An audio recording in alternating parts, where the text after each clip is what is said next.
Hey guys, welcome to Algo Coding. So today we are going to see Introduction to C++. ఇది C++ complete కోర్స్లో lecture 1 అనమాట. ఇవాళ మనం C++ యొక్క introduction, అసలు C++ అంటే ఏంటి, అది ఎవరు కనిపెట్టారు, దాని గురించి డీటెయిల్స్ తెలుసుకుందాం. First, C++ is a programming language. So C++ అనేది ఒక ప్రోగ్రామింగ్ లాంగ్వేజ్. అసలు ముందు ప్రోగ్రామింగ్ లాంగ్వేజ్ అంటే ఏంటి? What is a programming language? Programming language is a set of instructions with a proper syntax that helps the computer to do a certain task. Simple వర్డ్స్లో చెప్పాలంటే ఇప్పుడు మనకి హ్యూమన్ బీయింగ్స్ మాట్లాడుకోవడానికి ఎలా అయితే లాంగ్వేజెస్ ఉన్నాయో, తెలుగు, తమిళ్, కన్నడ, మలయాళం, హిందీ, ఇంగ్లీష్ ఎక్సెట్రా, అలానే కంప్యూటర్స్తో మనం మాట్లాడడానికి ఉండే లాంగ్వేజ్ని ప్రోగ్రామింగ్ లాంగ్వేజ్ అంటారు. యాక్చువల్లీ కంప్యూటర్కి అర్థమయ్యేది అంటే ఓన్లీ బైట్ కోడ్ అనమాట. అంటే bits, once and zeros. Okay, binary code అంటారు దాన్ని. బిట్స్ని ఎలా స్టోర్ చేసుకునేది? హార్డ్ డిస్క్లో ఎలక్ట్రిక్ సిగ్నల్స్తో స్టోర్ చేసుకునేది. ఇఫ్ ఎలక్ట్రిక్ సిగ్నల్ ఉంటే 1 అని, లేకపోతే 0 అని మనకు హార్డ్ డిస్క్ అనేది అనుకునేది. సో మా ఇన్ఫర్మేషన్ మొత్తం అనేది ఎలక్ట్రిక్ సిగ్నల్స్తో స్టోర్ చేసుకునేది, 1s or 0sతో. ఓకే, సో ఇప్పుడు మన ఈ ఇన్ఫర్మేషన్ మొత్తం 1s or 0sతో ఉండిద్ది. అదేమో మనకు అర్థం కాదు. మనం ఇచ్చే ఇంగ్లీష్ ఏమో దానికి అర్థం కాదు. సో మనం ఏం చేశారంటే, హ్యూమన్ డెవలపర్స్ ఏం చేశారంటే, ప్రోగ్రామింగ్ లాంగ్వేజ్ కనుక్కొని మనం ఏదైనా ఒక ప్రోగ్రామింగ్ లాంగ్వేజ్ ప్రాపర్ సింటాక్స్తో, అంటే ఇప్పుడు ఇంగ్లీష్లో ఎలా అయితే స్ట్రక్చర్ ఉందో V1 plus subject plus V1 plus object అని, అలానే ప్రోగ్రామింగ్ లాంగ్వేజ్లో కూడా ప్రోగ్రామ్స్ రాయడానికి ఒక సింటాక్స్ అనేది ఉంటుంది, సెట్ ఆఫ్ రూల్స్ అనమాట. సో ఆ రూల్స్ ప్రకారంగా మనం ఏదైతే కోడ్ రాస్తామో ఆ కోడ్ని కంపైలర్ బైట్ కోడ్ కింద కన్వర్ట్ చేసింది. ఓకే, బైట్ కోడ్ అంటే కంప్యూటర్కి అర్థమే 1s and 0s binary code. So మనం రాసే ఈ పైథాన్, C++ కానీ పైథాన్ కానీ కోడ్ ఉండిద్ది కదా ప్రోగ్రామింగ్ లాంగ్వేజ్లో, ఆ కోడ్ని కంపైలర్ ఏం చేస్తుంది, ఆబ్జెక్ట్ ఫైల్ కింద కన్వర్ట్ చేస్తుంది. ఆ ఆబ్జెక్ట్ ఫైల్ ఏంటి? బైట్ కోడ్ అనమాట. సో ఆబ్జెక్ట్ ఫైల్తో పాటు మనకి .exe ఫైల్ కూడా క్రియేట్ చేసింది కంపైలర్ అనేది. సో .exe ఫైల్ అంటే ఎగ్జిక్యూటబుల్ ఫైల్ అని. మన అప్లికేషన్స్ అన్ని, మనకి మన కంప్యూటర్లో ఉండే అప్లికేషన్స్ అన్ని .exe ఫైల్స్, ఎగ్జిక్యూటబుల్ ఫైల్స్. దాన్ని డబుల్ క్లిక్ చేస్తే మనకి ఒకటి రన్ అయ్యి మనకు విండో వచ్చింది, ఒక్కొక్క అప్లికేషన్కి ఒక్కొక్క అవుట్పుట్. ఓకే, సో ప్రోగ్రామింగ్ లాంగ్వేజ్తో మనం ఎప్పుడైతే పర్ఫెక్ట్ అంటే ప్రాపర్ సింటాక్స్తో ఒక కోడ్ రాస్తామో, ఆ కోడ్ అనేది ఒక టాస్క్ పర్ఫామ్ చేయడం కోసం రాస్తాం. సపోజ్ మన దగ్గర ఒక ఫోల్డర్లో ఒక ఫైల్ ఉంది. ఓకే, అది ఇంకొక ఫోల్డర్లోకి కాపీ చేయాలి, దానికి కూడా ఒక ప్రోగ్రామ్ ఉండిద్ది. ఓకే, ఈ ప్రోగ్రామ్స్ ఇలా ఆపరేటింగ్ సిస్టంలో జరిగే ప్రోగ్రామ్స్ అన్నీ ఓఎస్లో ఉంటాయి అన్నమాట, ఓఎస్ ప్రోగ్రామ్స్లో. అలానే ప్రతి పని చేయడానికి సాఫ్ట్వేర్లో ప్రోగ్రామ్స్ రాయబడ్డాయి ఆల్రెడీ. ఆ ప్రోగ్రామ్స్ ఏ లాంగ్వేజ్లో రాసినా వాటి పని అవి చేసుకుంటాయి. ఓకే, ఎగ్జాంపుల్, మనకి ఓఎస్ మొత్తం ఆపరేటింగ్ సిస్టమ్కి సంబంధించిన కోడ్ మొత్తం అసెంబ్లీ లాంగ్వేజ్లోనో వాటిలో రాస్తారు, C or C++. మేజర్లీ C++తో మనం సిస్టమ్ అంటే system code like operation systems కానీ, లేకపోతే డివైస్ డ్రైవర్స్ కానీ, ఇలాంటివి తయారు చేయడం కోసం C++ కోడ్ని యూజ్ చేస్తాం. అలానే C++ కోడ్ని వేరే ప్రాజెక్ట్స్కి యూజ్ చేయకూడదా అంటే లేదు, మనం ఏ ప్రాజెక్ట్కి అయినా C++ ప్రోగ్రామింగ్ లాంగ్వేజ్ని యూజ్ చేసుకోవచ్చు. Okay, so first programming language అంటే ఏంటో చూసారు కదా. Programming language is set of instructions with a proper syntax that tells the computer to do certain task. Next, C++ is a programming language developed by Bjorn Stroustrup at Bell's Lab in 1983. C++ programming language ఎవరు కనిపెట్టారంటే ban Stroustrup at bells lab అనమాట. ఈ ban Stroustrup అనే వ్యక్తి already ఉన్న C కోడ్ని తీసుకొని దాని మీద కొన్ని ఎక్స్ట్రక్షన్స్ అంటే కొంచెం అప్గ్రేడ్ చేసి, ఊప్స్ కాన్సెప్ట్స్, జనరిక్స్ని యాడ్ చేసి C++ని బెల్ ల్యాబ్స్లో డెవలప్ చేశారు 1983లో. Okay, C is an extension of C అనమాట. అంటే ఆల్రెడీ Cలో ఉండే ఫంక్షన్స్, కోడ్, రూల్స్ ఏవైతే ఉన్నాయో అవన్నీ C++లో కూడా వర్క్ అవుతాయి. అంటే యాజ్ ఇట్ ఈజ్ ఒక C కోడ్ని C++ ఫైల్లో రాసి ఎగ్జిక్యూట్ చేస్తే అది మనకి ప్రాపర్ అవుట్పుట్ ఇచ్చిద్ది అనమాట. Cలో ఏదైతే అవుట్పుట్ ఇస్తుందో అదే C++లో కూడా ఇచ్చిద్ది.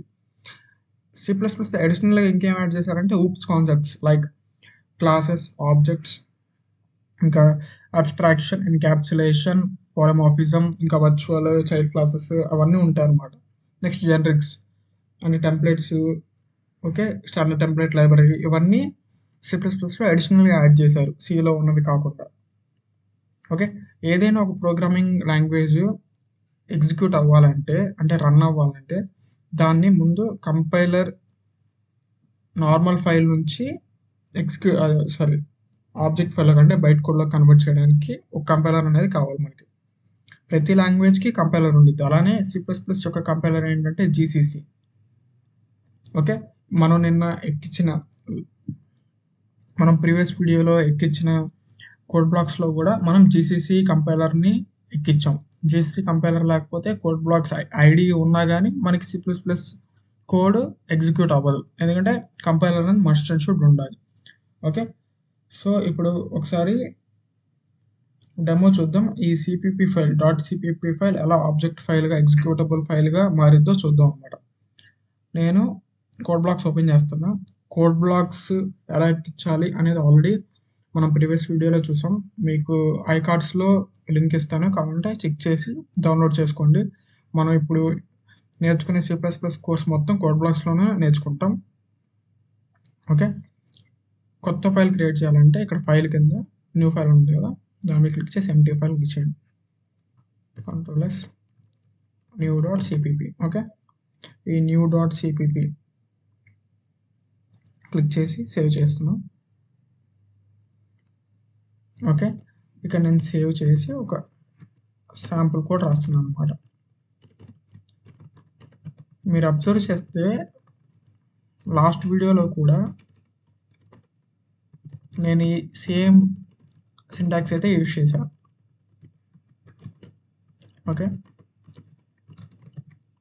Using name space std hash include iStream int main return 0 ఇవన్నీ ఏంటివంటే బై డిఫాల్ట్ ఉండాలి. ఈ కోడ్ మన కోడ్ అనేది ఎగ్జిక్యూట్ అవ్వాలంటే కంపల్సరీగా ఈ 4 లైన్స్ అనేవి ఉండాలి, ఈ 4 లైన్స్. ఓకే, మిగతా కోడ్ అంతా మనం మెయిన్ ఫంక్షన్లో రాస్తాం. అసలు మెయిన్ ఫంక్షన్ అంటే ఏంటి, అందులో ఎందుకు రాయాలి అనేది మనం ఫర్దర్గా నేర్చుకుంటాం. ప్రస్తుతానికి ఈ 4 లైన్స్ అనేవి కంపల్సరీ. ఏ ప్రోగ్రామ్ తీసుకున్నా మీకు ఈ 4 లైన్స్ కనిపిస్తాయి. ఓకేనా, ఈ ఈచ్ లైన్ ఏం చేసిద్ది అనేది మనం ఫర్దర్గా చూద్దాం. ప్రస్తుతం ఇదైతే గుర్తుపెట్టుకోండి, ఏ ప్రోగ్రామ్ అయినా మనకి 4 లైన్స్ ఉండాలి. ఓకే, నేను ఇక్కడ సింపుల్ ఒక ప్రింట్ స్టేట్మెంట్ రాసి సేవ్ చేస్తా. Ctrl+S. ఓకే, ఇప్పుడు ఈ ఫైల్ నేను సేవ్ చేశాను. ఈ ఫైల్ని ఎక్కడ సేవ్ చేశానో ఆ ఫోల్డర్ ఓపెన్ చేస్తా చూడండి. ఇందులో ఆల్రెడీ రాసిన సిపిపి ఫైల్స్తో పాటు ఆబ్జెక్ట్ ఫైల్స్, ఎగ్జిక్యూటబుల్ ఫైల్స్ 2 ఉన్నాయి. ఓకే, కానీ new.cpp అనేది మనం ఇప్పుడే క్రియేట్ చేసిన C++ ఫైల్. అది ఓన్లీ C++ ఫైల్ ఉంది, ఆబ్జెక్ట్ ఫైల్. .o ఫైల్ లేదు, ఎగ్జిక్యూటబుల్ ఫైల్ అప్లికేషన్ లేదు న్యూకి. అది ఎప్పుడు వచ్చిందంటే మనం ఎప్పుడైతే బిల్డ్ మీద క్లిక్ చేస్తామో అప్పుడు మనకి న్యూ సిపిపి ఫైల్కి object file, executable file create అయ్యిద్ది. అది ఎవరు క్రియేట్ చేస్తారు, కంపైలర్ క్రియేట్ చేసిద్ది. ఓకే, అలా కంపైలర్ క్రియేట్ చేయాలంటే ముందు మన కోడ్లో ఎటువంటి సింటాక్స్ ఎర్రర్స్ ఉండకూడదు. ఒకవేళ సింటాక్స్ ఎర్రర్ ఉంటే మనకి కంపైల్ టైం ఎర్రర్స్ వస్తాయి. ఓకే, ఇందులో ఎటువంటి సింటాక్స్ ఎర్రర్స్ లేవు. సపోజ్ నేను ఇక్కడ వేరేది ఇచ్చి బిల్డ్ చేయడానికి ట్రై చేస్తా. మనకి ఇక్కడ error CO was not declared. Okay,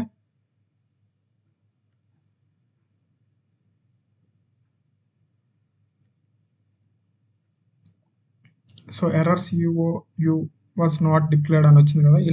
ఇలా కంపైల్ చేసినప్పుడు వచ్చే ఎర్రర్స్ని కంపైల్ టైం ఎర్రర్స్ అంటారు. ఇప్పుడు ఏంటి యాడ్ చేస్తున్నా. ఓకే, సేవ్ చేసి రన్ చేద్దాం, బిల్డ్ చేద్దాం. ఆల్రెడీ చూసారు కదా, ఇక్కడ ఓన్లీ న్యూ ఫైల్ మాత్రమే ఉంది. new.o ఫైల్ లేదు, new.exe అంటే అప్లికేషన్ ఫైల్ లేవు న్యూకి. ఇప్పుడు మనం బిల్డ్ చేసి చూస్తే ఇప్పుడు న్యూకి .o file, executable application file 2 create అయినాయి. ఓకేనా, సో ఈ 2 ఎవరు క్రియేట్ చేసి, కంపైలర్ క్రియేట్ చేసింది ఆబ్జెక్ట్ ఫైల్. ఒకసారి ఈ ఆబ్జెక్ట్ ఫైల్ ఓపెన్ చేసి చూద్దాం. Open with note pad.